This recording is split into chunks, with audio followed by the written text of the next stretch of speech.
ನಮಸ್ತೆ, ನಾನು Pushpanjali. Welcome back to my channel. ಇನ್ನು ಯಾರ್ಯಾರು ನನ್ನ ಚಾನಲ್ನ ಸಬ್ಸ್ಕ್ರೈಬ್ ಮಾಡಿಲ್ಲ ದಯವಿಟ್ಟು ಸಬ್ಸ್ಕ್ರೈಬ್ ಮಾಡ್ಕೊಳ್ಳಿ. ಹೊಸದಾಗಿ ಯಾರು ನನ್ನ ವಿಡಿಯೋನ ನೋಡ್ತಾ ಇದ್ದೀರಾ ನಿಮ್ಗೆಲ್ಲರಿಗೂ ನನ್ನ ಹೆಸರು ಪುಷ್ಪಾಂಜಲಿ ಅಂತ. ನಾನು ಸುಮಾರು 1 ವರ್ಷದಿಂದ ಯೂಟ್ಯೂಬ್ ಚಾನಲ್ನ ಓಪನ್ ಮಾಡಿ ವಿಡಿಯೋಸ್ನ ಅಪ್ಲೋಡ್ ಮಾಡ್ತಾ ಇದ್ದೀನಿ. ಸೊ ನಿಮಗೆ ನನ್ನ ವಿಡಿಯೋ ಲೈಕ್ ಆದರೆ ದಯವಿಟ್ಟು ಲೈಕ್ ಮಾಡಿ, ಶೇರ್ ಮಾಡಿ, ಹಾಗೆ ಸಬ್ಸ್ಕ್ರೈಬ್ ಮಾಡ್ಕೊಳ್ಳೋದನ್ನು ಮರಿಬೇಡಿ. ಹಾಗೇನೆ ಇವತ್ತು ಫ್ಯಾಮಿಲಿಯಲ್ಲಿ ಒಂದು ಫಂಕ್ಷನ್ ಇತ್ತು, ಅಂದ್ರೆ ಅಣ್ಣ ಅವ್ರದ್ದು ಮನೆ ಗೃಹ ಪ್ರವೇಶ. ಆ ಅಣ್ಣ ಅಂದ್ರೆ ನಾನು ತುಂಬಾ ವಿಡಿಯೋಸ್ ಅಲ್ಲಿ ಹೇಳಿದ್ದೀನಿ, ದೊಡ್ಡಪ್ಪ ಅವರ ಮಗ. ಸೊ ಅವ್ರದ್ದು ಮನೆ ಗೃಹ ಪ್ರವೇಶ ಇತ್ತು. ಸೊ ಇನ್ವೈಟ್ ಮಾಡಿದ್ರು, ಫ್ಯಾಮಿಲಿ ಎಲ್ಲ ಹೋಗ್ತಾ ಇದೀವಿ. ಮತ್ತೆ ಅಂದ್ರೆ ಸ್ವಲ್ಪ ದೂರ ಇದೆ, ಯಲಹಂಕದಲ್ಲಿ ಅವರು ಮನೆ ಕನ್ಸ್ಟ್ರಕ್ಷನ್ ಮಾಡಿರೋದು. ಹಂಗಾಗಿ ಹಸ್ಬೆಂಡ್ಗೂ ಲೀವ್ ಅಂದ್ರೆ ರಜಾ ತಗೊಳ್ಳಿ ಅಂತ ಹೇಳಿದ್ದೀನಿ. ಯಾಕಂದ್ರೆ ಇಲ್ಲೇ ಎಲ್ಲೋ ಹತ್ರ ಆಗಿದ್ರೆ ನಾನೇ ಹೋಗ್ಬಿಡ್ತಾ ಇದ್ದೆ, ಅಷ್ಟು ದೂರ ಹೋಗ್ಬೇಕಲ್ವಾ. ಸೊ ಮಕ್ಕಳಿಗೂ ಇನ್ನೇನು ರಜಾ ಇತ್ತು ಅಂತ ಅಂದ್ಬಿಟ್ಟು ಎಲ್ಲ ಫ್ಯಾಮಿಲಿ ಎಲ್ಲ ಹೋಗ್ತಾ ಇದೀವಿ. ಸೊ ಸಿಂಪಲ್ ಆಗಿ ರೆಡಿ ಆಗಿದ್ದೀನಿ, ಏನು ಅಷ್ಟೊಂದು ಇದಿಲ್ಲ. ಬೆಳಿಗ್ಗೆ ಟಿಫನ್ಗೆ ಅಂತ ಹೇಳ್ಬಿಟ್ಟು ನಾನು ಟೊಮೆಟೊ ಬಾತ್ನ ಮಾಡಿದ್ದೆ. ಸೊ ಈಗ ಟಿಫನ್ ಎಲ್ಲ ಆಯ್ತು, ಆಲ್ಮೋಸ್ಟ್ ಆಲ್ ಎಲ್ಲ ರೆಡಿನೂ ಆಗಿದ್ದೀವಿ, ಇನ್ನೇನು ಹೊರಡಬೇಕು.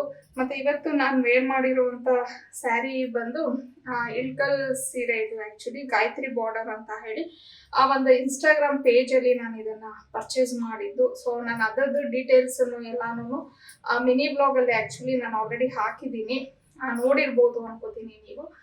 ಸೊ ಅವ್ರ ಪೇಜ್ ಅಲ್ಲಿ ನಾನು ಈ ಸೀರೆನ ಪರ್ಚೇಸ್ ಮಾಡಿದ್ದು.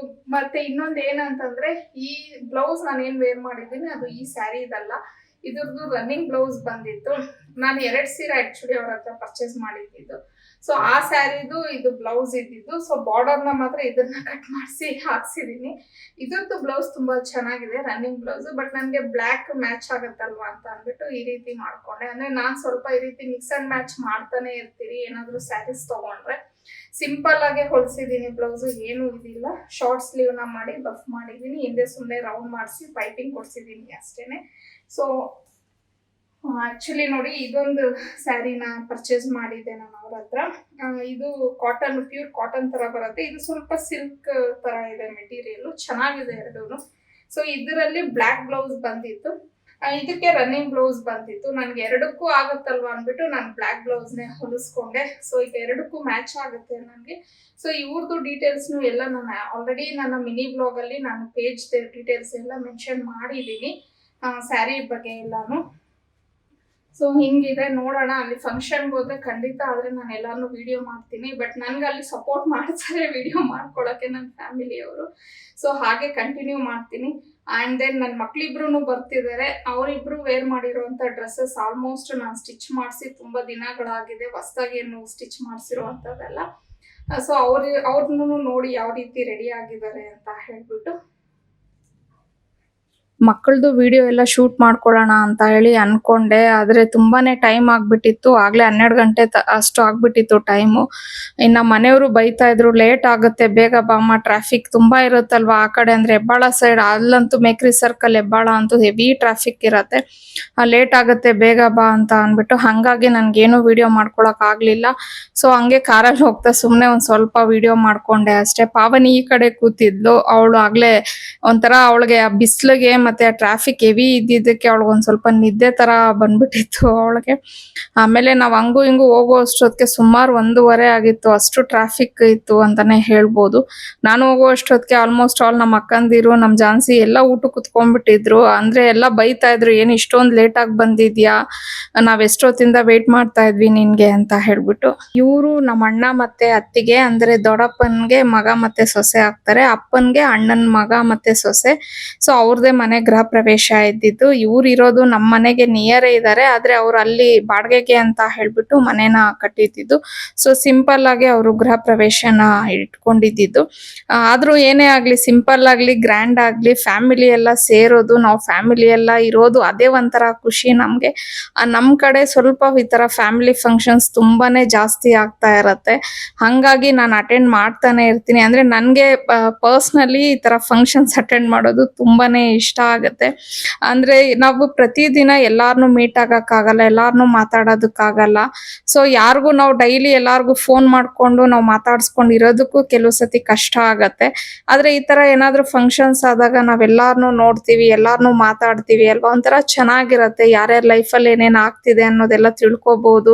ಮತ್ತೆ ಹೆಂಗಿದ್ದಾರೆ ಎಲ್ಲಾರುನು ಅನ್ನೋದುನು ನಮ್ಗೆ ಗೊತ್ತಾಗುತ್ತಲ್ವಾ. ಹಂಗಾಗಿ ನಮ್ಗಂತೂ ಈ ತರ ನಮ್ ಫ್ಯಾಮಿಲಿಲಿ ತುಂಬಾನೇ ಫಂಕ್ಷನ್ಸ್, ಯಾಕಂದ್ರೆ ಸ್ವಲ್ಪ ದೊಡ್ಡದಾಗೆ ಇದೆ ನಮ್ಮ ಫ್ಯಾಮಿಲಿ. ಈಗ ಹೇಳದ್ನಲ್ಲ ಈ ತರ ನಮ್ ದೊಡ್ಡಪ್ಪ ಅವರು ಮಗ ಸೊಸೆ ಅಂತ ಹೇಳ್ಬಿಟ್ಟು, ಈಗ ನಮ್ ದೊಡ್ಡಪ್ಪ ಅವ್ರಿಗೆ 8 ಜನ ಮಕ್ಳಿದ್ದಾರೆ, 3 ಜನ ಗಂಡ್ ಮಕ್ಳು, 5 ಜನ ಹೆಣ್ಮಕ್ಳು. ಸೊ ಅವ್ರ ಮಕ್ಳದು ಅವ್ರದ್ದು ಈ ತರ ಮನೆ ಗೃಹ ಪ್ರವೇಶ ಅಂತೆ, ಮದ್ವೆ ಅಂತೆ, ನಾಮಕರಣ ಅಂತೆ, ಬರ್ತಡೇ ಅಂತೆ, ಈ ರೀತಿ ಆಗ್ತಾನೆ ಇರತ್ತೆ. ಸೊ ಎಲ್ಲದಕ್ಕೂನು ನಮ್ಮನ್ನ ಅವ್ರು ಕರೀತಾರೆ, ಯಾಕಂದ್ರೆ ಎಲ್ಲ ನಾವು ಫ್ಯಾಮಿಲಿ ಅಷ್ಟು ಚೆನ್ನಾಗಿದ್ದೀವಿ. ಮತ್ತೆ ನಮ್ಮನೇಲೂ ಏನ್ ಫಂಕ್ಷನ್ ಆದ್ರೂ ನಾವು ಅವ್ರನ್ನೆಲ್ಲ ಕರಿತೀವಲ್ವಾ. ಇನ್ನು ನಮ್ ಚಿಕ್ಕಪ್ಪ ಅತ್ತೆದಿರು ತುಂಬಾ ಜನ ಇದ್ದಾರೆ. ಅಂದ್ರೆ ಇದು ನಮ್ಮ ತಂದೆ ಸೈಡ್ ಫ್ಯಾಮಿಲಿ ಆಗಿರೋದ್ರಿಂದ, ಮತ್ತೆ ಅಮ್ಮನ ಸೈಡ್ ಫ್ಯಾಮಿಲಿನೂ ಅದು ತುಂಬಾ ದೊಡ್ಡದಾಗಿದೆ, ಅದು ಚೆನ್ನಾಗಿದೆ. ಸೊ ನಾವ್ ಎಲ್ಲಾರ ಹತ್ರ ಚೆನ್ನಾಗಿರೋದ್ರಿಂದ ಎಲ್ಲಾರು ನಮ್ಮನ್ನ ಕರೀತಾ ಇರ್ತಾರೆ. ನಾವು ಹೋಗೋದಾಗ್ಲಿ ಒಂಥರ ಇನ್ನೊಂದ್ ಏನಂತಂದ್ರೆ, ಕೆಲವು ಸತಿ ನಮ್ ಲೇಡೀಸ್ಗೆ ಏನಾಗತ್ತೆ ಅಂತಂದ್ರೆ, ಈ ತರ ಎಲ್ಲ ಸೇರಿದಾಗ ನಮ್ ಸ್ಯಾರೀಸ್ ನೋಡೋದು, ಡಿಸೈನ್ಸ್ ಚೆನ್ನಾಗಿದೆ, ಬ್ಲೌಸ್ ಡಿಸೈನ್ಸ್ ಚೆನ್ನಾಗಿದೆ, ಮತ್ತೆ ಹೊಸ ವೆರೈಟಿ ಏನ್ ಬಂದಿದೆ ಇದನ್ನೆಲ್ಲ ನಾವು ಡಿಸ್ಕಷನ್ ಮಾಡ್ತಾ ಇರ್ತೀವಿ. ತುಂಬಾ ಚೆನ್ನಾಗಿದೆ ಕಣೆ ನಿನ್ ಸ್ಯಾರಿ, ಎಲ್ ತಗೊಂಡೆ ಅಂತ ಅವ್ರು ಕೇಳ್ತಾರೆ, ನಾನ್ ಅವ್ರನ್ನ ಕೇಳ್ತೀನಿ, ಅಕ್ಕ ಡಿಸೈನ್ ಚೆನ್ನಾಗಿ ಹೊಲ್ಸಿದ್ಯಾ, ಎಲ್ಲಿ ಹೊಲಿಸ್ದೆ, ಎಲ್ ತಗೊಂಡೆ ಅಂತ ಅಂದ್ಬಿಟ್ಟು ಒಂಥರ ಬಾಂಡಿಂಗ್ ಚೆನ್ನಾಗಿರೋದ್ರಿಂದ ನನ್ಗೆ ಈ ರೀತಿ ಫಂಕ್ಷನ್ಸ್ ಹೋಗೋದಾಗ್ಲಿ ಬರೋದಾಗ್ಲಿ ಇರಿಟೇಟ್ ಅಂತ ಅನ್ಸೋದೇ ಇಲ್ಲ. ತುಂಬಾ ಖುಷಿಯಾಗಿ ಎಂಜಾಯ್ ಮಾಡ್ಕೊಂಡೇ ಬರ್ತೀವಿ ಎಲ್ಲಾರು.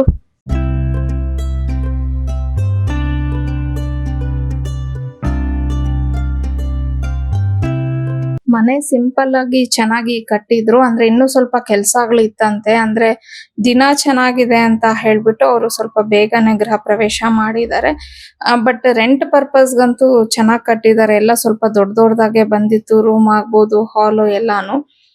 ಸೊ ನಾನು ರೆಂಟ್ ಎಲ್ಲ ಏನು ಸರಿಯಾಗಿ ಕೇಳಕ್ ಹೋಗ್ಲಿಲ್ಲ, ಯಾಕಂದ್ರೆ ನಾನ್ ಮನೆ ಬಗ್ಗೆ ಎಲ್ಲ ಏನು ಡಿಸ್ಕಷನ್ ಮಾಡಕ್ ಹೋಗ್ಲೇ ಇಲ್ಲ. ಯಾಕಂದ್ರೆ ಅವ್ರು ಇರೋದಕ್ಕೆ ಅಂತ ಆಗಿದ್ದಿದ್ರೆ ನಾನೆಲ್ಲ ಡೀಟೇಲ್ ಆಗಿ ಕೇಳ್ತಾ ಇದ್ದೆ.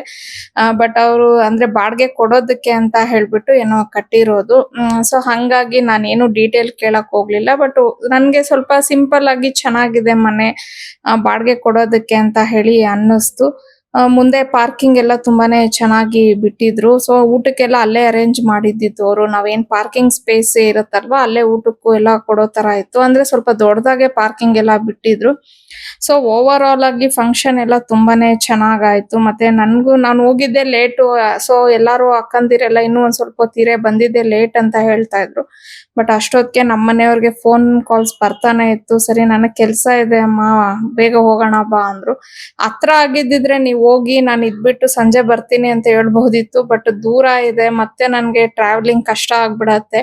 ಹಂಗಾಗಿ ಅಕ್ಕಂದಿರಿಗೆ ಹೇಳ್ದೆ, ಅಕ್ಕ ಇನ್ನೊಂದ್ಸತಿ ಸಿಗೋಣ ಬಿಡಿ. ಆಕ್ಚುಲಿ ಏನಂತಂದ್ರೆ, ಮತ್ತೆ ನಮ್ಮ ಇವು ಫ್ಯಾಮಿಲಿಲೇ ಇನ್ನೊಂದು ಹತ್ರದಲ್ಲೇ ಇನ್ನೊಂದು ಫಂಕ್ಷನ್ ಬರ್ತಾ ಇದೆ. ಸೊ ಆ ಫಂಕ್ಷನ್ ಅಲ್ಲಿ ಮೀಟ್ ಆಗೋಣ ಬಿಡಿ, ಅವಾಗ ಒಂದ್ ಸ್ವಲ್ಪ ಹೊತ್ತು ಇರ್ತೀನಿ, ಮತ್ತೆ ಫಂಕ್ಷನ್ ಬೇಗನೂ ಬರ್ತೀನಿ ಅಂತ ಅಂದ್ಬಿಟ್ಟು ನಾನ್ ಮನೆಗೆ ರಿಟರ್ನ್ ಆದ್ವಿ. ಇದು ಬಂದು ಆಕ್ಚುಲಿ ನಾನು ಶ್ರೀರಾಮ್ ನವಮಿ ಹಬ್ಬದ ದಿನ ಅದು ವಿಡಿಯೋ ಮಾಡ್ಕೊಂಡಿದ್ದು. ಮಂಗಳವಾರ ಎಲ್ಲ ನಾನೇನು ವಿಡಿಯೋ ಮಾಡ್ಕೊಳಕ್ ಹೋಗಿರ್ಲಿಲ್ಲ. ಅವತ್ತು ನನ್ಗೆ ಸ್ವಲ್ಪ ಬೇರೆ ಏನೋ ಕೆಲ್ಸಗಳಿತ್ತು. ಹಂಗಾಗಿ ಅವತ್ತು ಆಕ್ಚುಲಿ ನಾನು ಇವನ್ ಮಿನಿ ಬ್ಲಾಗ್ ಸಹ ನಾನೇನು ಶೂಟ್ ಮಾಡಿರ್ಲಿಲ್ಲ ಮಂಗಳವಾರದ್ದು. ಸೊ ಇದು ಬುಧವಾರ ಶೂಟ್ ಮಾಡ್ಕೊಂಡೆ. ಹಬ್ಬದ ದಿನ ಅಂದ್ರೆ ಕ್ಲೀನ್ ಆಗಿ ನಾನು ದೇವ್ರ ಮನೆ ಎಲ್ಲ ಕ್ಲೀನ್ ಮಾಡ್ಕೊಂಡು ಎಲ್ಲ ಪೂಜೆ ಎಲ್ಲ ಮಾಡ್ಕೊಂಡೆ. ಮತ್ತೆ ಇನ್ನೊಂದ್ ಏನಂತಂದ್ರೆ, ನಮ್ಮ ಮನೆ ಹತ್ರ ಒಂದು ದೇವಸ್ಥಾನದು ಓಪನಿಂಗ್ ಇತ್ತು. ಯುಗಾದಿ ಹಬ್ಬ ಆಗಿದ್ದು ಒಂದು 2 days ಅಲ್ಲಿ. ಆ ಟೈಮ್ ಅಲ್ಲಿ ನನ್ಗೆ ಮಂತ್ಲಿ ಇದಾಗ್ಬಿಟ್ಟಿದ್ರಿಂದ ನನ್ಗೆ ಆ ದೇವಸ್ಥಾನಕ್ಕೆ ಹೋಗಕ್ ಆಗಿರ್ಲಿಲ್ಲ. ಅಂದ್ರೆ ಚೌಡೇಶ್ವರಿ ದೇವಿ ಅವ್ರದ್ದು ಪ್ರತಿಷ್ಠಾಪನೆ ಮಾಡಿದ್ರು. ತುಂಬಾನೇ ಚೆನ್ನಾಗಿತ್ತು ದೇವಸ್ಥಾನ, ಆದ್ರೆ ನನ್ಗೆ ಹೋಗಕ್ ಆಗಿರ್ಲಿಲ್ಲ. ಹಂಗಾಗಿ ಹಬ್ಬದ ದಿನ ಅಮ್ಮ ಮತ್ತೆ ವಾಣಿ ಅವರು ಹೋಗಿರ್ಲಿಲ್ಲ. ವಾಣಿದು ಸೇಮ್ ನನ್ ಪ್ರಾಬ್ಲಮ್ಮೇ ಆಗಿತ್ತು.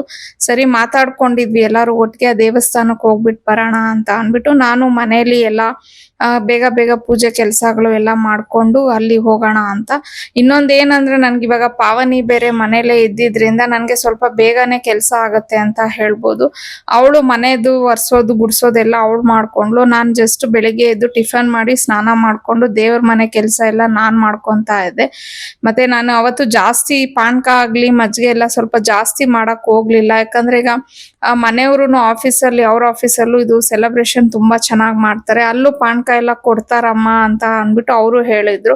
ಇನ್ನ ಅರ್ಶಿಣಿ ಅವಳ ಕಾಲೇಜಲ್ಲೂ ಅಮ್ಮ ನಮಗೂ ಈ ತರ ಸೆಲೆಬ್ರೇಷನ್ಸ್ ಇದೆ ಅಂತ ಹೇಳಿದ್ಲು. ಸರಿ ನಾ ಈಗ ಎಲ್ಲಿ ನೋಡಿದ್ರು ದೇವಸ್ಥಾನಕ್ಕೆ ಹೋದ್ರು ಅಲ್ಲೂ ಕೊಡ್ತಾ ಇರ್ತಾರೆ, ಜಾಸ್ತಿ ಮಾಡಿ ವೇಸ್ಟ್ ಮಾಡೋದು ಬೇಡ ಅಂತ ಹೇಳ್ಬಿಟ್ಟು ನಾನೆಲ್ಲ ಸ್ವಲ್ಪ ಸ್ವಲ್ಪನೇ ಮಾಡಿದ್ದೆ.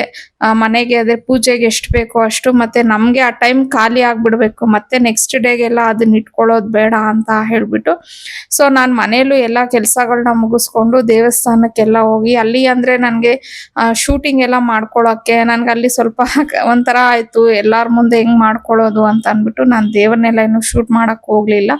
ಬಟ್ ಓವರ್ ಆಲ್ ಆಗಂತೂ ತುಂಬಾನೇ ಚೆನ್ನಾಗಿತ್ತು, ಅಲಂಕಾರ ತುಂಬಾ ಚೆನ್ನಾಗಿ ಮಾಡಿದ್ರು. ನೋಡೋಣ ನೆಕ್ಸ್ಟ್ ಟೈಮ್ ಏನಾದ್ರು ಆ ದೇವಸ್ಥಾನಕ್ಕೆ ಹೋದ್ರೆ ಅವ್ರ ಪರ್ಮಿಷನ್ ಕೇಳ್ಬಿಟ್ಟು ಶೂಟ್ ಮಾಡ್ಕೋತೀನಿ. ಅಮ್ಮನವ್ರ ವಿಗ್ರಹ ಅಂತೂ ತುಂಬಾನೇ ಚೆನ್ನಾಗಿ ಮಾಡಿಸಿದ್ರು. ಇನ್ನು ಅಲ್ಲಿಂದ ಮುಗಿಸ್ಕೊಂಡು ಅಮ್ಮನ ಮನೆಗೆ ಹೋಗ್ಬಿಟ್ಟು ಅಮ್ಮನ ಮನೇಲಿ ಒಂದ್ ಸ್ವಲ್ಪ ಹೊತ್ತು ಟೈಮ್ ಸ್ಪೆಂಡ್ ಮಾಡ್ಬಿಟ್ಟು ಈವ್ನಿಂಗ್ ಬಂದೆ. ಮತ್ತೆ ನನ್ಗೇನು ವಿಡಿಯೋನ ಶೂಟ್ ಮಾಡ್ಕೊಳಕ್ ಆಗ್ಲಿಲ್ಲ. ದೇವಸ್ಥಾನದಲ್ಲಿ ನನ್ಗೆ ನಮ್ಮ ಸಬ್ಸ್ಕ್ರೈಬರ್ ಒಬ್ರು ಸಿಕ್ಕಿ ಮಾತಾಡ್ಸಿದ್ರು. ನಿಜವಾಗ್ಲೂ ತುಂಬಾನೇ ಖುಷಿ ಆಗತ್ತೆ. ಹಿಂಗೆ ನಾವೆಲ್ಲಾದ್ರೂ ಹೊರ್ಗಡೆ ಹೋದಾಗ ನಮ್ಮನ್ನ ಗುರ್ತಿಸಿ ಮಾತಾಡ್ತಾರಲ್ವಾ, ಅವ್ರ ಪಾಪ ಹಬ್ಬದ ದಿನ ಬಂದಿದ್ದೀರಾ, ಬನ್ನಿ ಮ್ಯಾಮ್ ನಮ್ಮ ಮನೆಯಲ್ಲೇ ಪಕ್ಕದಲ್ಲೇ ಬನ್ನಿ ಮ್ಯಾಮ್ ಅಂತ ಅಂದ್ಬಿಟ್ಟು ಅವರು ಕರೀತಾ ಇದ್ರು. ಇಲ್ಲ ಮ್ಯಾಮ್ ಇನ್ನೊಂದ್ಸತಿ ಯಾವತ್ತಾದ್ರೂ ಖಂಡಿತ ಬರ್ತೀನಿ ಅಂತ ಅಂದೆ. ಅದಕ್ಕೆ ಅವರು ಶುಕ್ರವಾರ ಬನ್ನಿ, ನಾನು ಪ್ರತಿ ಶುಕ್ರವಾರ ಈ ದೇವಸ್ಥಾನಕ್ಕೆ ಬರ್ತೀನಿ ಅಂತ ಇದ್ರು. ಖಂಡಿತ ಬರ್ತೀನಿ ಮ್ಯಾಮ್ ಅಂತ ಅಂದ್ಬಿಟ್ಟು ಹೇಳ್ದೆ. ಇನ್ನ ಅಲ್ಲಿ ಒಂದು ಪುಟ್ಟ ರಾಮನ್ ಬೇರೆ ಅಂದ್ರೆ ರೆಡಿ ಮಾಡ್ಕೊಂಡು ಕರ್ಕೊಂಡ್ ಬಂದಿದ್ರು. ಮಗು ತುಂಬಾನೇ ಚೆನ್ನಾಗಿತ್ತು, ಮುದ್ದಾಗಿ ಕಾಣಿಸ್ತಾ ಇತ್ತು. ಸರಿ ನಾನು ಅಲ್ಲೆಲ್ಲ ವಿಡಿಯೋ ಮಾಡ್ಕೊಂಡು ಅಲ್ಲೇ ಪ್ರಸಾದನು ಅಲ್ಲೇ ಕೊಡ್ತಾ ಇದ್ರು. ಸರಿ ಅದನ್ನೆಲ್ಲ ತಗೊಂಡ್ವಿ. ಬಟ್ ನನ್ಗೆ ಅಲ್ಲೆಲ್ಲ ಸ್ವಲ್ಪ ಜಾಸ್ತಿ ಏನು ನಾನು ಶೂಟ್ ಮಾಡ್ಲಿಲ್ಲ, ಸ್ವಲ್ಪ ಎಷ್ಟಾಗುತ್ತೋ ಅಷ್ಟನ್ನ ಮಾತ್ರ ಮಾಡ್ಕೊ ಬಂದೆ. ಇನ್ನೊಂದ್ ಏನಂದ್ರೆ ಹೊರ್ಗಡೆ ಹೋದಾಗ ನಮ್ಗೆ ಕೆಲವು ಸತಿ ಶೂಟ್ ಮಾಡ್ಕೊಳಕ್ಕೆ ಅಷ್ಟು ಕಂಫರ್ಟೇಬಲ್ ಇರಲ್ಲ. ಮನೇಲಿ ಅಂದ್ರೆ ನಾವು ಟ್ರೈಪಾಡ್ ನ ಇಟ್ಬಿಟ್ಟು ಒಂಥರ ಮಾಡ್ಕೊಂಡ್ಬಿಡ್ಬೋದು. ಆದ್ರೆ ಔಟ್ ಸೈಡ್ ಹೋದಾಗ ಅಂದ್ರೆ ಒಬ್ಬೊಬ್ರಿಗೆ ಒಂದೊಂಥರ ಮೈಂಡ್ ಸೆಟ್ ಇರುತ್ತೆ. ಕೆಲವ್ರಿಗೆ ಓಕೆ ಅನ್ಸುತ್ತೆ ವಿಡಿಯೋಸ್ ಅಲ್ಲೆಲ್ಲ ಬರೋದು, ಬಟ್ ಕೆಲವ್ರಿಗೆ ಇಷ್ಟ ಆಗಲ್ಲ. ಹಂಗಾಗಿ ನಾನು ಔಟ್ ಸೈಡ್ ಹೋದಾಗ ಆದಷ್ಟು ಅವಾಯ್ಡ್ ಮಾಡ್ತಿರ್ತೀನಿ ನಾನು ವಿಡಿಯೋ ಎಲ್ಲ ಶೂಟ್ ಮಾಡ್ಕೊಳ್ಳೋದು. ಸೊ ಇಲ್ಲೂ ಅಷ್ಟೇ ನಾನೇನ್ ಜಾಸ್ತಿ ಮಾಡ್ಕೊಳಕ್ ಹೋಗ್ಲಿಲ್ಲ. ಇನ್ನು ಇದು ನೆಕ್ಸ್ಟ್ ಡೇ ನಾನು ಇವತ್ತು ಹೆಸರು ಕಾಳ್ದು ಗ್ರೇವಿನ ಮಾಡ್ತಾ ಇದ್ದೀನಿ. ಇದಕ್ಕೆ ನಾನು ಒಂದು ಬೌಲ್ಗೆ ಎಣ್ಣೆ ಹಾಕೊಂಡು ಸಾಸಿವೆ, ಜೀರಿಗೆ, ಕರಿಬೇವು, ಹಾಗೇನೆ ಉದ್ದುದ್ದಕ್ಕೆ ಹೆಚ್ಕೊಂಡಿರುವಂತ ಒಂದ್ 5ರಿಂದ 6 ಹಸಿ ಮೆಣಸಿನ್ಕಾಯಿ, ಹಾಗೆ ಮೀಡಿಯಂ ಸೈಜ್ ಆಗಿ 2 ಈರುಳ್ಳಿನ ಹಾಕ್ತಾ ಇದ್ದೀನಿ. ಅಂದ್ರೆ ನಾನು ಸ್ವಲ್ಪ ಗ್ರೇವಿನ ಜಾಸ್ತಿ ಮಾಡ್ತಾ ಇರೋದ್ರಿಂದ ಈರುಳ್ಳಿನೂ ಜಾಸ್ತಿ ಹಾಕೋತಾ ಇದ್ದೀನಿ.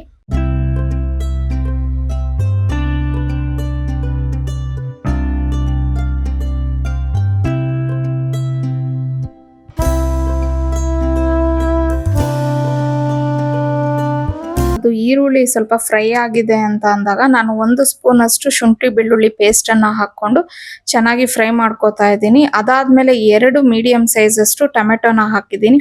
ಇದು ಚೆನ್ನಾಗಿ ಫ್ರೈ ಆಗಿದೆ ಅಂತ ಅಂದಾಗ ನಾವೇನ್ ನೆನ್ಸಿಟ್ಕೊಂಡಿದ್ವಲ್ಲ ಹೆಸರು ಕಾಳು, ಅದನ್ನ ಹಾಕೋಬೇಕು. ಸೊ ಇದನ್ನ ನಾನು ಬೇಕಾದ್ರೆ ಕುಕ್ಕರಲ್ಲೂ ಬೇಯಿಸ್ಬಿಟ್ಟು ಹಾಕ್ಬೋದಿತ್ತು ಹೆಸರು ಕಾಳು, ಬಟ್ ನಾನು ಇಲ್ಲೇ ಡೈರೆಕ್ಟ್ ಆಗಿ ಬೇಯಿಸ್ತಾ ಇದ್ದೀನಿ. ಸೊ ಈಗ ಹೆಸರು ಕಾಳೆಲ್ಲ ಹಾಕ್ಬಿಟ್ಟು ಅದಕ್ಕೆ ರುಚಿಗೆ ಎಷ್ಟು ಬೇಕೋ ಅಷ್ಟು ಉಪ್ಪು, ಅಚ್ಕಾರದ ಪುಡಿ, ಧನಿಯಾ ಪುಡಿ, ಗರಂ ಮಸಾಲ, ಮತ್ತೆ ನನಗೆ ಖಾರ ಸ್ವಲ್ಪ ಕಡಿಮೆ ಅಂತ ಅನ್ನಿಸ್ತು, ಹಾಗಾಗಿ ಮತ್ತೆ ಎಕ್ಸ್ಟ್ರಾ ನಾನು ಅಚ್ಕಾರದ ಪುಡಿನ ಹಾಕ್ದೆ. ಸ್ವಲ್ಪ ಅರಿಶಿನ ಪುಡಿ, ಇಷ್ಟನ್ನು ಹಾಕ್ಬಿಟ್ಟು ಚೆನ್ನಾಗಿ ಮಿಕ್ಸ್ ಮಾಡ್ಕೋಬೇಕು. ಆಮೇಲೆ ನಮಗೆ ಗ್ರೇವಿಗೆ ಎಷ್ಟು ನೀರ್ ಕನ್ಸಿಸ್ಟೆನ್ಸಿ ಬೇಕು ಅನ್ಸುತ್ತೋ ಅಷ್ಟನ್ನ ನೀರನ್ನ ಹಾಕೊಂಡ್ಬಿಟ್ಟು ನಾವು ಅದನ್ನ ಮುಚ್ಚಳನ ಮುಚ್ಚಿಬಿಟ್ಟು ಚೆನ್ನಾಗಿ ಬೇಯಕ್ಕೆ ಬಿಡೋಣ. ಸೊ ಅದು ಹೆಸರು ಕಾಳೆಲ್ಲ ಫುಲ್ ಬೆಂದಿದೆ ಅಂತ ಅಂದಾಗ, ಅಂದ್ರೆ 90% ಬೆಂದಿದೆ ಅಂತ ಅಂದಾಗ ಆ ಟೈಮಲ್ಲಿ ನಾವೇನಂತಂದ್ರೆ ನಾನು ಫ್ಲಾಕ್ಸ್ ಸೀಡ್ಸು ಮತ್ತೆ ಹುಚ್ಚೆಳ್ಳು ಹಾಗೆ ಕಡಲೆ ಬೀಜ ಈ 3ನ್ನು ಹುರಿದ್ಬಿಟ್ಟು ಪೌಡರ್ ಮಾಡಿ ಇಟ್ಕೊಂಡಿದ್ದೀನಿ. ಆ ಪೌಡರ್ನ 2 ಸ್ಪೂನ್ ಅಷ್ಟು ಹಾಕದೆ. ಸೊ ಇದು ಹಾಕಿದ್ಮೇಲೆ ನಾವು ಇನ್ನೊಂದ್ ಸ್ವಲ್ಪ ಹೊತ್ತು ಅದಂದ್ರೆ ಒಂದ್ ಜಾಸ್ತಿ ಹೊತ್ತಲ್ಲ, 1ರಿಂದ 2 ನಿಮಿಷ ಅದನ್ನ ಬೇಯಿಸ್ಬಿಟ್ಟು ಲಾಸ್ಟ್ ಅಲ್ಲಿ ಕೊತ್ತಂಬರಿ ಸೊಪ್ಪನ್ನ ಹಾಕೊಂಡ್ರೆ ಗ್ರೇವಿ ರೆಡಿ ಆಗತ್ತೆ. ಇದು ಚಪಾತಿಗೆ, ಪೂರಿ, ದೋಸೆ ಎಲ್ಲ ಕಾಂಬಿನೇಷನ್ ತುಂಬಾನೇ ಚೆನ್ನಾಗಿರತ್ತೆ. ನಾನು ಇವತ್ತು ಈ ಗ್ರೇವಿ ಮಾಡಿದ್ದು ಒಂದು ರೀಸನ್ ಇದೆ. ಆಕ್ಚುಲಿ ಇದು ಶೂಟಿಂಗ್ ಮಾಡಿರೋದು ನಾನು ಗುರುವಾರದ ದಿನ. ಇವತ್ತು ನಮ್ಮ ಫ್ಯಾಮಿಲಿಲಿ ಗೆಟ್ ಟುಗೆದರ್ ಇದೆ. ಅಂದ್ರೆ ಇದು ನಾನು ಯಾವಾಗ್ಲೂ ನಮ್ಮ ಅಮ್ಮನ ಮನೆ, ಅಪ್ಪನ ಮನೆ ಕಡೆ ಇದನ್ನೇ ಹೇಳ್ತಾ ಇದ್ದೆ. ಆದ್ರೆ ಇವತ್ತು ನನ್ನ ಹಸ್ಬೆಂಡ್ ಫ್ಯಾಮಿಲಿಲಿ ನಾವು ಒಂದು 7-8 ಜನ ಸೇರ್ಬಿಟ್ಟು ಗೆಟ್ ಟುಗೆದರ್ ಅಂತ ಹೇಳಿ ಮಾಡ್ತೀವಿ. ಅಂದ್ರೆ ಪ್ರತಿ ತಿಂಗಳು ಮಾಡ್ತೀವಿ, ಬಟ್ ನಾನು ಯಾವತ್ತೂ ನನ್ನ ವಿಡಿಯೋಸ್ ಅಲ್ಲಿ, ವ್ಲಾಗ್ಸ್ ಅಲ್ಲಿ ನಾನು ಇದ್ರ ಬಗ್ಗೆ ಹೇಳೂ ಇಲ್ಲ. ಅಂಡ್ ದೆನ್ ಯಾವತ್ತೂ ನಾನು ಅದನ್ನ ಬಗ್ಗೆ ಶೂಟ್ ಮಾಡ್ಕೊಳ್ಳೂ ಇಲ್ಲ.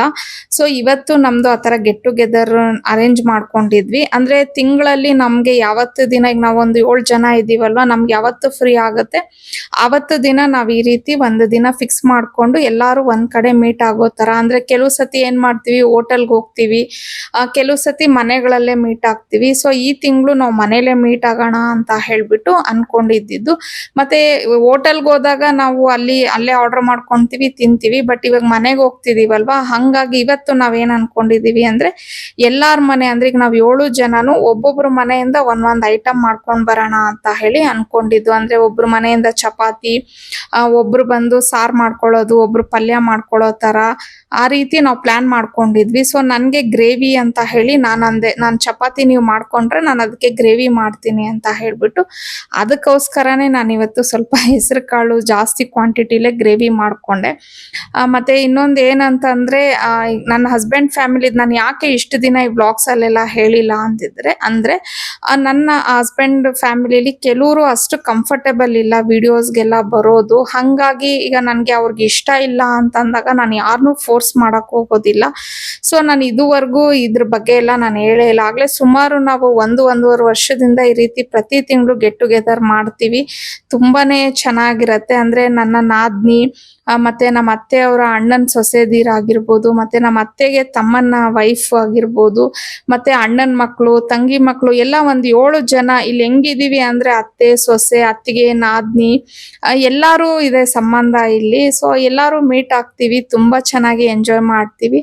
ಬಟ್ ಅವರೆಲ್ಲ ನನ್ಗೆ ವಿಡಿಯೋಸ್ಗೆಲ್ಲ ಪಾಪ ನನ್ನನ್ನು ಏನು ಅನ್ನಲ್ಲ, ಎನ್ಕರೇಜ್ ಮಾಡ್ತಾರೆ. ಅಂದ್ರೆ ನಾನು ಅಪ್ರಿಶಿಯೇಟ್ ಸಹ ಮಾಡ್ತಾರೆ, ತುಂಬಾ ಚೆನ್ನಾಗಿರುತ್ತೆ ಪುಷ್ಪಾ ನಿನ್ ವಿಡಿಯೋಸ್ ಎಲ್ಲ ನೋಡ್ತೀವಿ ಅಂತ.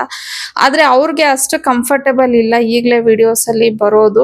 ಸೊ ಅವ್ರು ಅದೇ ಹೇಳ್ತಾ ಇದ್ದಾರೆ, ಇನ್ನು ಸ್ವಲ್ಪ ಟೈಮ್ ಕೊಡು ಪುಷ್ಪ, ಖಂಡಿತ ನಾವು ಬರ್ತೀವಿ, ಬಟ್ ಇವಾಗ್ಲೇ ನಮ್ಗೆ ಇನ್ನು ಈಗ್ಲೇ ಬೇಡ ಅಂತ ಹೇಳಿ. ಸೊ ಅವ್ರಿಗೆ ಇಷ್ಟ ಇಲ್ದಿದ್ದಾಗ ನಾವು ಫೋರ್ಸ್ ಮಾಡಕ್ಕೆ ಹೋಗ್ಬಾರ್ದು. ಹಾಗೇನೆ ತುಂಬಾ ಜನಕ್ಕೂ ಕ್ಯೂರಿಯಾಸಿಟಿ ಇದೆ, ಪುಷ್ಪ ಯಾವಾಗ್ಲೂ ಅಮ್ಮನ ಮನೆದ್ ಹೇಳ್ತಾರೆ, ಅಪ್ಪನ ಮನೆದ್ ಹೇಳ್ತಾರೆ, ಆದ್ರೆ ಹಸ್ಬೆಂಡ್ ಫ್ಯಾಮಿಲಿದ್ ಹೇಳಲ್ಲ ಅನ್ಬಿಟ್ಟು. ಬಟ್ ಅಲ್ಲೂ ಫ್ಯಾಮಿಲಿ ತುಂಬಾ ದೊಡ್ಡದಾಗಿದೆ, ತುಂಬಾನೇ ಚೆನ್ನಾಗಿದೆ ನಮ್ಮ ಫ್ಯಾಮಿಲಿ. ಬಟ್ ಏನಂತಂದ್ರೆ ಎಲ್ಲಾರು ಒಂದೇ ತರ ಇರಲ್ಲ ಅಲ್ವಾ, ಒಬ್ಬೊಬ್ರು ಮೈಂಡ್ ಸೆಟ್ ಒಂದೊಂದ್ ತರ ಇರತ್ತೆ. ಹಂಗಾಗಿ ಈಗ ಅವ್ರಿಗೆ ಅಷ್ಟು ಕಂಫರ್ಟೇಬಲ್ ಇಲ್ಲ ಅಂತಂದಾಗ ನಾನು ಫೋರ್ಸ್ಫುಲ್ಲಿ ವಿಡಿಯೋಸ್ ಎಲ್ಲ ಮಾಡೋದಕ್ ಆಗೋದಿಲ್ಲ. ಈವನ್ ಈ ಗೆಟ್ ಟುಗೆದರ್ ಅಲ್ಲಿ ನಮ್ ನಾದ್ನಿ ಸಹ ಬಂದಿದ್ರು, ಅಂದ್ರೆ ನಮ್ಮ ಮನೆಯವ್ರ ತಂಗಿ, ಅವರು ಸಹ ಬಂದಿದ್ರು. ಅವರು ಅಷ್ಟೇನೆ, ಇನ್ನು ಸ್ವಲ್ಪ ದಿನ ಹೋಗ್ಲಿ ಅತ್ತಿಗೆ, ಖಂಡಿತ ಬರ್ತೀನಿ ಅಂತ ಅವರು ಪಾಪ ನನಗ್ ತುಂಬಾ ಸಪೋರ್ಟ್ ಮಾಡ್ತಾರೆ. ಆತರ ಏನು ಇಲ್ಲ, ಚೆನ್ನಾಗ್ ಮಾಡ್ತೀರಾ ಅತ್ತಿಗೆ, ಚೆನ್ನಾಗ್ ಬರುತ್ತಿದೆ ವಿಡಿಯೋಸ್ ಅಂತೆಲ್ಲ ಹೇಳ್ತಾರೆ. ಬಟ್ ಅವ್ರಿಗೆ ಇಷ್ಟ ಇಲ್ದಿದ್ದಾಗ ನಾನು ಬಲವಂತವಾಗಿ ವಿಡಿಯೋಸ್ ಮಾಡೋದ್ ಬೇಡ ಅಂತ ಹೇಳಿ ಮಾಡಲ್ಲ ಅಷ್ಟೇ. ನಾವು ಎಲ್ಲಾರ ಮನೆಯಿಂದನೂ ಒಬ್ಬೊಬ್ರು ಒಂದೊಂದು ಫುಡ್ ನ ಮಾಡ್ಕೊಂಡ್ ಬಂದಿದ್ವಿ. ಸರಿ ಚಪಾತಿ ನಾವು ಅಲ್ಲೇ ಮಾಡ್ಕೊಳ್ಳೋಣ, ಬಿಸಿ ಬಿಸಿಯಾಗಿರತ್ತೆ ಅಂತ ಹೇಳಿ ಹಂಗೆ ಚಪಾತಿನ ನಾವು ಮಾಡ್ತಾ ಇದ್ವಿ. ಸೊ ಈಗ ನಾವ್ ಆಕ್ಚುಲಿ ಹೋಗಿರೋದು ಬಂದು ನಮ್ಮ ಅತ್ತೆ ಇದಾರಲ್ವ, ಅವ್ರ ತಮ್ಮನ ಮನೆಗೆ ನಾವು ಮೀಟ್ ಆಗಿದ್ದು. ಸೊ ಅವ್ರ ಮನೇಲೆ ನಾವೆಲ್ಲ ಸೇರ್ಕೊಂಡು ನಾವ್ ಏನೇನ್ ಫುಡ್ ನ ರೆಡಿ ಮಾಡ್ಕೊಂಡ್ ಬಂದಿದ್ವು ಎಲ್ಲ. ಅಂದ್ರೆ ಕೆಲವು ಚಪಾತಿ ಎಲ್ಲ ಮುಂಚೆನೆ ಮಾಡ್ಕೊಂಡ್ ಬಂದ್ಬಿಟ್ರೆ ಅದು ತಣ್ಣಗಾಗ್ಬಿಡತ್ತೆ, ತಿನ್ನಕ್ ಆಗಲ್ಲ ಅಂತ ಹೇಳ್ಬಿಟ್ಟು ಅಲ್ಲೇನೆ ಬಿಸಿ ಬಿಸಿಯಾಗಿ ಮಾಡ್ಕೊಂತಾ ಇದ್ವಿ. ಮತ್ತೆ ಕೋಸಂಬರಿ ಎಲ್ಲ ಮಾಡ್ಕೊಂಡ್ ಬಂದಿದ್ದೇನೆಲ್ಲ ಮಿಕ್ಸ್ ಮಾಡ್ಕೊಂಡು ಎಲ್ಲ ಆ ಬಾಕ್ಸಸ್ ಅಲ್ಲೇ ನಾವ್ ಇಟ್ಟಿದ್ವಿ. ಸೊ ಅಂದ್ರೆ ತುಂಬಾನೇ ಚೆನ್ನಾಗಿ ಎಂಜಾಯ್ ಮಾಡಿದ್ವಿ ಅಂತ ಹೇಳ್ಬೋದು. ಆಲ್ಮೋಸ್ಟ್ ಆಲ್ ನಾವೆಲ್ಲ ಒಂದ್ 12 ಗಂಟೆಗೆ ಹೋದ್ವಿ, ಸಂಜೆ 5 ಗಂಟೆವರೆಗೂ ನಾವು ಅಲ್ಲೇನೆ ಇದ್ದು ಊಟ ಮಾಡ್ಕೊಂಡು ಎಂಜಾಯ್ ಮಾಡಿದ್ವಿ. ಬಟ್ 5 ಗಂಟೆ ಮೇಲೆ ನನಗ್ ಕೆಲ್ಸ ಇತ್ತು, ಹಂಗಾಗಿ ನಾನ್ ರಿಟರ್ನ್ ಬಂದ್ಬಿಟ್ಟೆ. ಅವ್ರು ಇನ್ನೂ ಇರು ಪುಷ್ಪ, ಹೋಗಿವಂತೆ, ಎಷ್ಟ್ ದಿನ ಆಯ್ತು ಮೀಟ್ ಆಗಿ ಅಂತ ಇದ್ರು. ಅಕ್ಕ ಇನ್ನೊಂದ್ಸತಿ ಖಂಡಿತ ನೆಕ್ಸ್ಟ್ ಮಂತ್ ಅಲ್ಲಿ ಮೀಟ್ ಆದಾಗ ಖಂಡಿತ ಇರ್ತೀನಿ ಅಕ್ಕ ಅಂತ ಅನ್ಬಿಟ್ಟು, ಸರಿ ನೆಕ್ಸ್ಟ್ ರೆಸಾರ್ಟ್ಗೆ ಎಲ್ಲಾದ್ರೂ ಹೋಗೋಣ ಅಂತ ಅನ್ಬಿಟ್ಟು ಪ್ಲಾನ್ ಮಾಡ್ಕೊಂಡಿದೀವಿ. ನೋಡೋಣ, ಅವಾಗ್ಲೂನು ನಾನು ಆದ್ರೆ ಖಂಡಿತ ಶೂಟ್ ಮಾಡ್ತೀನಿ. ಯಾಕಂದ್ರೆ ನಿಮ್ಗೂ ಕ್ಯೂರಿಯಾಸಿಟಿ ಇದೆ, ನಮ್ ಫ್ಯಾಮಿಲಿನೆಲ್ಲ ನೋಡ್ಬೇಕು, ನಮ್ಮ ಹಸ್ಬೆಂಡ್ ಫ್ಯಾಮಿಲಿನೆಲ್ಲ ಅಂತ ಹೇಳ್ಬಿಟ್ಟು. ಖಂಡಿತ ಅಂದ್ರೆ ನಾನು ನಿಜವಾಗ್ಲೂ ನನ್ಗೆ ಯಾರನ್ನೂ ಫೋರ್ಸ್ ಮಾಡೋದು ಇಷ್ಟ ಆಗಲ್ಲ. ಬಟ್ ಅವ್ರು ಕಂಫರ್ಟಬಲಿ ಖಂಡಿತ ಬರ್ತೀವಿ ವಿಡಿಯೋಸ್ಗೆ ಅಂದಾಗ ಮಾತ್ರ ನಾನು ಅವ್ರನ್ನ ತೋರ್ಸಕ್ಕಾಗತ್ತೆ. ಸೊ ಅಲ್ಲಿವರೆಗೂ ನಾನು ಅವ್ರಿಗೂ ಸ್ವಲ್ಪ ಟೈಮ್ ಕೊಡ್ಬೇಕಾಗತ್ತೆ. ಮತ್ತೆ ನೀವು ಅದನ್ನ ಅರ್ಥ ಮಾಡ್ಕೊಂಡು ನನ್ಗೂ ಸ್ವಲ್ಪ ಟೈಮ್ ಕೊಡಿ ಅಂತ ಹೇಳ್ಬಿಟ್ಟು ನಾನು ರಿಕ್ವೆಸ್ಟ್ ಮಾಡ್ಕೋತೀನಿ. ಇವತ್ತಿಗೆ ನನ್ನ ವ್ಲಾಗ್ನ ಮುಗಿಸ್ತಾ ಇದ್ದೀನಿ. ಐ ಹೋಪ್ ನಿಮ್ಗೆ ಈ ವ್ಲಾಗ್ ಇಷ್ಟ ಆಗಿದೆ ಅನ್ಕೋತೀನಿ. See in the next vlog. Bye.